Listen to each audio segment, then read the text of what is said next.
我手上面有一個紅外輻射發射器，當發射器正確接駁至電源，就會發出紅外輻射。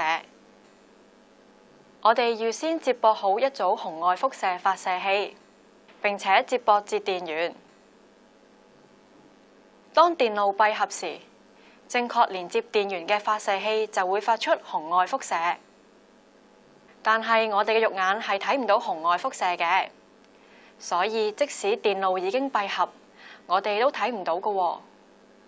但係我哋可以利用儀器去探測得到，例如我手上面呢一部有拍攝功能嘅手提電話。你睇，透過手提電話，我哋就可以分辨到發出紅外輻射嘅發射器。原來個圖案係一個 C 字嚟嘅。